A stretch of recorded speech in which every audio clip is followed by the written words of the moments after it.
கார்த்தி ரேவதி சீரியலில் ஒரு சூப்பரான எபிசோட் வந்துட்டுனே சொல்லலாம். மிஸ் பண்ணாமல் ஃபுல் வீடியோவும் கேளுங்க. வீடியோக்குள்ளே போகிறதுக்கு முன்னாடி நம்ம சேனலுக்கு நீங்கள் புதுசாக இருந்தீங்கன்னா லைக் அண்ட் சப்ஸ்கிரைப் பண்ணி நம்ம சேனலுக்கு கண்டினியூஸாக ஆதரவு கொடுங்க. இப்போ வாங்க என்ன நடக்குதுன்னு சொல்லிட்டு பார்க்கலாம். இப்போது கார்த்தி என்ன பண்ணுறாருன்னா அந்த பொண்ணை வந்து போய் பார்த்துட்டு இந்த மாதிரி நீங்கள் நேரில் வந்து சாட்சி சொல்லணும் அப்படின்ற மாதிரி வந்து சொல்கிறாங்க. நான் சொல்லும் போது நீங்கள் நேரில் வந்தால் போதும் அப்படின்னு சொல்லிட்டு கார்த்தி என்ன பண்ணுறாரு, நேராக வந்து சாமுண்டீஸ்வரி வீட்டுக்கு வந்து போகிறாரு ரேவதியை வந்து பார்க்குறதுக்கு. அதுக்கு முன்னாடி வந்து பார்த்திங்கன்னா மயில் வாகனத்துக்கிட்ட சொல்கிறாரு, இந்த மாதிரி நம்ம ரேவதி கிட்ட சொல்லி புரிய வச்சு பார்க்கலாங்க அப்படின்னு வந்து சொல்கிறாரு. அப்போ வந்து நாங்கள்லாம் சொல்லும் போது ரேவதி அதை ஒத்துக்கவே மாட்டேங்கிறாப்பா, அவள் ஏதோ வந்து நடக்காத மாதிரி தான் பேசிகிட்டு இருக்கா, அந்த அளவுக்கு அத்தையும் சின்னத்தையும் சேர்ந்து அவன் மனசை மாற்றி வச்சுருக்காங்க அப்படின்னு வந்து சொல்கிறாரு. அப்போ வந்து நம்மளோட சாமுண்டீஸ்வரி வந்து அதெல்லாம் ஒன்றும் தேவையில்லை, யாராச்சும் எதனா வாயை திறந்தீங்கன்னா அவ்வளோதான் அப்படின்ற மாதிரி வந்து சொல்கிறாங்க. ராஜராஜனுக்கு இந்த விஷயம் வந்து தெரிய வருது. அதாச்சும் ரேவதிக்கு இந்த பழைய ஞாபகம்லாம் வந்து ஞாபகப்படுத்தினா ஒன்றும் பிரச்சனை வராது அப்படின்னு சொல்லிட்டு இப்போ வந்து பார்த்திங்கன்னா குடும்பமே வந்து ரேவதிக்கு வந்து புரிய வச்சுட்டு இருக்காங்க. ஆனால் ரேவதி வந்து யோசிக்கிறாங்க. இப்போது ரேவதி வந்து பார்த்திங்கன்னா கார்த்தி மாமா வந்து இந்த விஷயத்த சொன்னால் மட்டும்தான் நான் நம்புவேன் அப்படின்ற மாதிரி வந்து சொல்கிறாங்க. அதை வந்து பார்த்திங்கன்னா மயில்வாகனம் வந்து கால் பண்ணி நம்மளோட கார்த்திகிட்ட வந்து சொல்கிறாரு. சரி இருந்தாலுமே இந்த விஷயம் வந்து கண்டிப்பாக உண்மையா அப்படின்னு தெரிஞ்சதுக்கோசம் என்ன பண்ணுறாரு, கார்த்தி நேரடியாக வந்து டாக்டரோட வீட்டுக்கு போயிட்டு அந்த பொண்ணு வந்து தேடுறாரு. அப்போ அந்த பொண்ணு வீட்டில் இல்லை எங்கள் பொண்ணு அப்படின்னு வந்து சொல்கிறாங்க. யாருன்னா டாக்டர் சொல்கிறாங்க, டாக்டரோட பொண்ணு வீட்டில் இல்லை. ஏன்னா அவங்க தான் வந்து உண்மையை வந்து சொல்லியிருக்காங்க.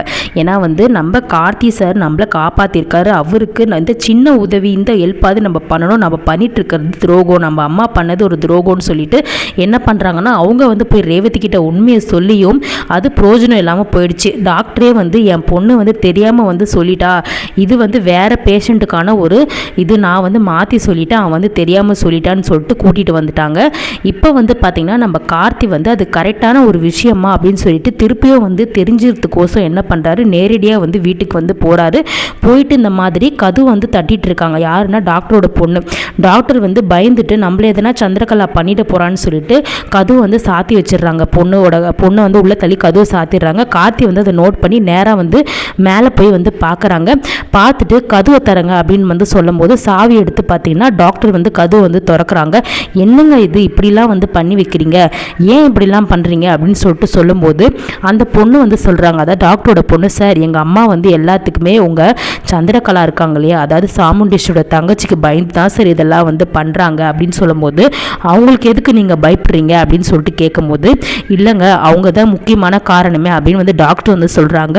அப்போது இந்த மாதிரி அவங்க வந்து இந்த மாதிரி சொல்ல தொட்டு தான் நான் பண்ணேன், அப்படி வந்து நீங்கள் பண்ணீங்கன்னா தான் நீங்கள் வந்து பொழைப்பீங்க, இல்லை உங்கள் டாக்டர் தொழிலே நாசம் பண்ணிடுவேன்னு சொல்லிட்டு என்னை மிரட்டினாங்க. இதை ஒன்றே நீங்கள் சும்மா பண்ண வேணாம்னு சொல்லிட்டு ஒரு பணம் வந்து கொடுத்தாங்க பெட்டியில், அந்த பணத்தை வேற நான் வாங்கிட்டேன் சார், அந்த நேரத்தில் வேற வழி இல்லாமல் என்னோட சூழ்நிலை அப்படியே போயிடுச்சு அப்படின்றது சொல்கிறாங்க. அப்படி பணத்தை வாங்காமல் நான் ரேவதிக்கு சொன்ன விஷயம் வந்து பொய்ன்னு சொன்னால் கூட உங்கள் டாக்டர் தொழிலை நான் காலி பண்ணிடுவேன்னு சொல்லிட்டு மிரட்டினாங்க. வேறு வழி இல்லாமல் பணத்தை வாங்கிட்டேன் நான். இப்போது அந்த வீடியோவை வச்சு என்னை மிரட்டுறாங்க, நீங்கள் திருப்பியும் உண்மையை சொன்னீங்கன்னா வந்து நான் இந்த மாதிரி வந்து பண்ணிடுவேன் அப்படின்னு வந்து நான் பணம் வாங்கின வீடியோவை வந்து வச்சுருக்காங்க. அதை வந்து வெளியே விட்டாங்கன்னா மொத்தமாகவே டாக்டர் தொழில் காலி ஆகிடும் சார் அப்படின்னு வந்து சொல்கிறாங்க. ஓ அந்த சந்திரகலா இவங்க இவ்வளோ வேலை பார்த்துருக்காங்களா அப்படின்னு சொல்லிட்டு கார்த்தி வந்து யோசிச்சுட்டு இருக்காங்க. சரி பரவாயில்ல, நீங்கள் இப்போ பயப்படாதீங்க, அதை பற்றி உங்களுக்கு கவலை வேண்டாம், நான் பார்த்துக்கிறேன், நீங்கள் பயப்படாமல் வந்து ஒரே ஒரு விஷயத்த சொல்லுங்க, நான் சொல்லும் போது சாட்சி சொன்னால் மட்டும் போதும். கார்த்தி என்ன பண்ணுறாரு, நேரடியாக ரேவதி கிட்ட போயிட்டு ரேவதியை பார்க்க வந்துட்டுருக்காரு. வந்து இந்த மாதிரி வந்து ரேவதி கிட்ட ரேவதி நான் அவங்ககிட்ட பேசணும் அப்படின்னு வந்து சொல்கிறாங்க. அப்போ வந்து பார்த்திங்கன்னா வழியிலே சாமுண்டீஸ்வரி வந்து இருக்காங்க. என் பொண்ணுக்கிட்ட நீ எதுக்கு பேசணும், ஆமாம் எங்கள் வீட்டு வாசப்படி நீ எதுக்கு வர, ஆல்ரெடி உங்ககிட்ட சொல்லிட்டல, இனிமேல் என் பொண்ணுக்கும் உனக்கும் சம்மந்தம் இல்லைன்னு சொல்லிட்டு விஷயம் தெரிஞ்சு இப்போ தான் வந்து வீட்டுக்குள்ளே நுழையலான்னு சொல்லிட்டு பார்க்குறியா, விஷயம் தெரிஞ்சாலுமே சரி தெரியலனாலும் சரி என்னோட வீட்டு மாப்பிள்ளையா உன்னை நான் என்றைக்குமே ஏற்றுக்க முடியாது அப்படின்னு சொல்லும் போது சந்திரகலா அதை பார்த்து சந்தோஷப்பட்டுட்டு இருக்காங்க. ஏ கார்த்தி, உனக்கு இப்போ வந்து கடவுள் வந்து சான்ஸ் கொடுத்தாருன்னு நினச்சி ரேவதி கூட வந்து திருப்பியும் வந்து இந்த வீட்டுக்குள்ளே நுழையலான்னு சொல்லிட்டு பார்க்குறியா, நீ வீட்டுக்குள்ளே இல்லாத போதே உன் பிரச்சனை தாங்க முடியல, இன்னும் இந்த வீட்டுக்கு வந்துட்டா ஒன்றுமே பண்ண முடியாமல் போயிடுமே அப்படின்ற மாதிரி யோசிக்கிறாங்க. நான் ரேவதியை பார்க்கணும் அப்படின்ற மாதிரி வந்து சொல்கிறாங்க. அந்த நேரத்தில் சாமுண்டீஸ்வரி பேசிகிட்டு இருக்கும்போது பார்த்தீங்கன்னா சிவனாண்டி வந்து சந்திரகலாவுக்கு வந்து கால் பண்ணுறாரு. அப்போ வந்து என்ன சந்திரா எனக்கு நீ ஃபோன் பண்ணியிருந்த என்ன விஷயம் அப்படின்னு வந்து கேட்டுட்ருக்காரு. அப்போ வந்து பார்த்திங்கன்னா இந்த வீட்டில் ஒரு பெரிய போர்க்களமே நடந்துட்டுருக்கு, உங்களுக்கு எதுவுமே தெரியாதா அப்படின்னு வந்து சொல்லிட்டு இருக்காரு. என்ன விஷயம் சொன்னாதானே தெரியும் சொல்லு அப்படின்னு சொல்லும் போது இந்த மாதிரி ரேவதிக்கு பழைய ஞாபகம், அதாச்சு கல்யாணம் ஆன விஷயம்லாம் அந்த டாக்டரோட பொண்ணு வந்து எல்லாத்தையுமே வந்து சொல்லிட்டா, சாமர்த்தியமாக நான் சமாளிச்சுட்டு இருக்கேன் அப்படின்னு வந்து சொல்லிட்டு இருக்காங்க. ஓ அப்படியா அப்படின்னு சிவனாண்டி கேட்டுட்ருக்காரு. நான் வந்து அந்த வீடியோ எதுக்கு எடுத்து வச்சேன்னு நீங்கள் கேட்டிங்களே, இப்போ பார்த்தீங்களா இந்த பிரச்சனை வரக்கூடாதுன்னு சொல்லிட்டு தான் அந்த வீடியோ வச்சு அந்த டாக்டரை மிரட்டினேன்.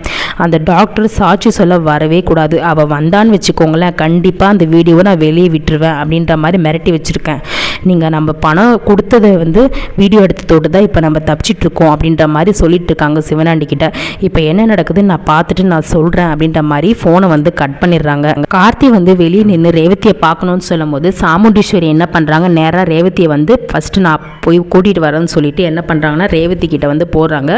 அப்போ வந்து பார்த்திங்கன்னா அந்த கார்த்தி வந்திருக்கான் அப்படின்னு சொல்லும்போது நான் போய் பார்க்குறேம்மா மாமா வந்திருக்காரான்னு சொல்லும் போது இங்கே பார் ரேவதி, அவன் ஏற்கனவே வந்து எதனா ஒரு பொய் சொல்லி இந்த வீட்டுக்குள்ளே வர்றதுக்கு பார்க்குறான், இதுதான் இப்போ சாக்கு, இந்த பொண்ணு ஏதோ வளர்றான்னு சொல்லிட்டு அதை வச்சு வீட்டுக்குள்ளே வர்றதுக்கு பார்க்குறான், நீ போனினா அம்மா வந்து உயிரோடவே இருக்க மாட்டேன்னு சொல்லிட்டு திருப்பி பிளாக்மெயிலுக்கு வந்து ஆரம்பிக்கிறாங்க நம்மளோட சாமுண்டீஸ்வரி.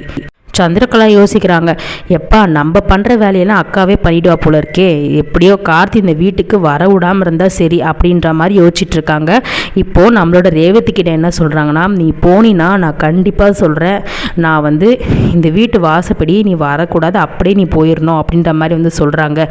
ஏமா அப்படி நடந்துக்கிறீங்க அப்படின்னு சொல்லிட்டு கேட்கும்போது, அப்போது கார்த்தி மாமா தான் வந்து என்னோட புருஷனா அப்படின்னு சொல்லிட்டு கேட்கும்போது அது வந்து நீயே தெரிஞ்சுப்ப அப்படின்ற மாதிரி வந்து சொல்கிறாங்க. அதை பற்றி விவரமாக வந்து சொல்ல மாட்டேங்கிறாங்க.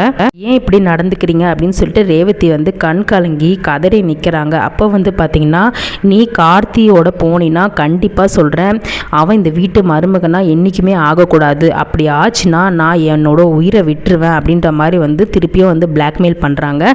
நான் சும்மா சொல்கிறேன்னு நினைக்காத ரேவதி, உண்மையை சொல்கிறேன், இந்த வாட்டி மட்டும் நீ கார்த்தியோட போனினா நான் கண்டிப்பாக வந்து உன்னை வந்து நான் வெறுத்துருவேன், அதோட வந்து இந்த வீட்டுக்கு நீ வரவே கூடாது அப்படின்ற மாதிரி வந்து சொல்லிடுறாங்க. அப்போது நம்மளோட சாமுண்டீஸ்வரி வந்து சொன்னதை வேற வழி இல்லாமல் ரேவதி அழுதுகிட்டு வீட்டுக்குள்ளே வந்து உட்காந்துருக்காங்க. ரோகிணி போய் பேசுகிறாங்க, என்ன ரேவதி கார்த்தி வந்திருக்காரு, நீ என்ன உள்ளே உட்காந்துருக்க அப்படின்னு சொல்லிட்டு ரேவதின்னு சொல்லிட்டு கார்த்தி என்ன பண்ணுறாரு, வெளியிலேருந்து வந்து பார்த்தீங்கன்னா குரல் கொடுத்துட்ருக்காரு.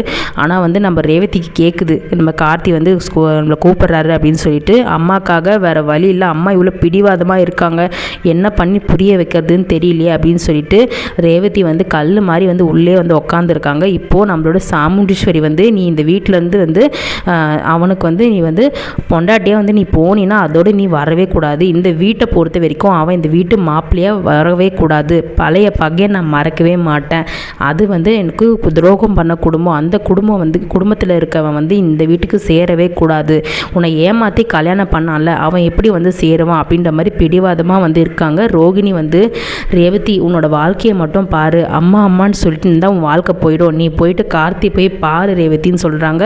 ரேவதியால் அம்மாவை மீறி போக முடியல. சாமுண்டீஸ்வரி நீ போனீன்னா நான் செத்துருவேன் அப்படின்ற மாதிரி வந்து மிரட்டுறாங்க. அதனால் ரேவதி வந்து முடியாது, வீட்டுக்குள்ளே உட்காந்து அழுதுட்டு இருக்காங்க. ரேவதிக்கு இப்போது கார்த்தி தன்னோட புருஷன் அப்படின்னு தெரிஞ்சு கூட ரேவதியால் கார்த்தியோட சேரவே முடியல. ஸோ என்ன நடக்குதுன்னு வெயிட் பண்ணி பார்க்கலாம்.